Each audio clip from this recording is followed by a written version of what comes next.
Praise the Lord, सबको जय मसीह की। कैसे हैं आप लोग?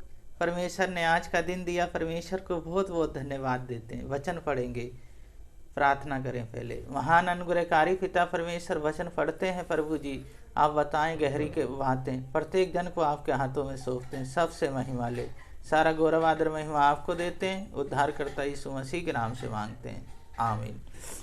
वचन पढ़ेंगे दूसरा कुरिन्थियों 5 अध्याय 16 पद से 21 पद तक।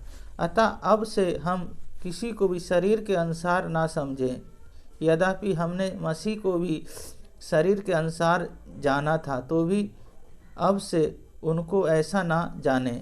इसलिए यदि कोई मसीह में है तो नई सृष्टि है, पुरानी बातें बीत गईं, देखो सब नई हो गईं।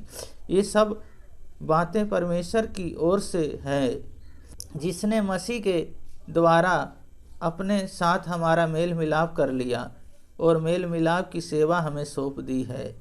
अर्थात परमेश्वर ने मसीह में होकर अपने साथ संसार का मेल मिलाप कर लिया और उसके अपराधों को दोषी उन पर नहीं लगाया, और उनने मेल मिलाप का वचन हमें सौंप दिया है। इसलिए हम मसीह के राजदूत हैं, मानो परमेश्वर हमारे द्वारा विनती कर रहे हैं। हम मसीह की ओर से निवेदन करते हैं कि परमेश्वर के साथ मेल मिलाप कर लो।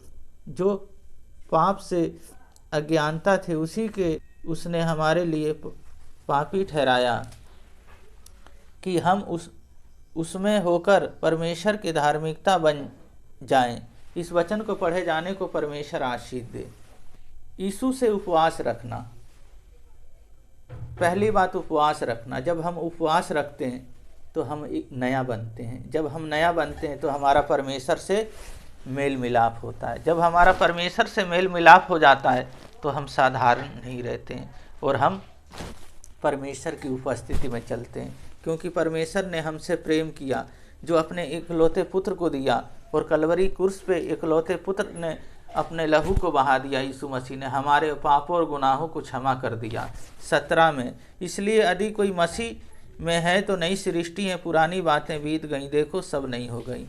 जब हम यीशु मसीह में आ गए, सारी पुरानी बातों को हमें छोड़ना है। जो भी हमने कार्य करना अब नया करना है और परमेश्वर के अनुसार हमें जीना है, क्योंकि हमारे पाप और गुनाह खत्म हो गए। अब हम साधारण नहीं रहे, परमेश्वर के राजदूत बन गए। परमेश्वर ने हमें चुन लिया है।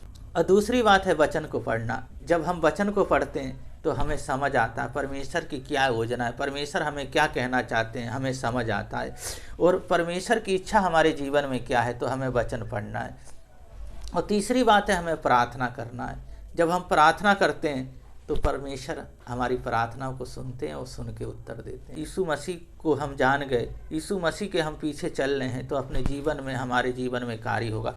पहली बात है उपवास करना है, दूसरी बात है वचन पढ़ना है, और तीसरी बात है प्रार्थना करना। ये तीनों बातें हमारे जीवन में हैं तो परमेश्वर हमें आशीष देंगे और बढ़ाएंगे, वो हमें कभी नहीं छोड़ेंगे। तो इसलिए हमें क्या करना है, इन बातों को परमेश्वर के सम्मुख चलना है। परमेश्वर, पहली बात है उपवास करना है, दूसरी बात है वचन पढ़ना है, तीसरी बात है प्रार्थना करना है। तीनों बातें हमारे जीवन में परमेश्वर हमें बहुत आशीष देंगे। प्रार्थना करेंगे। महान अनुग्रहकारी पिता परमेश्वर, बहन भाइयों को, बच्चों को, प्रत्येक जन को आपके हाथों में, आपके लहू में ढकता हूँ। सबसे महिमा ले, बड़े बड़े कार्य करें।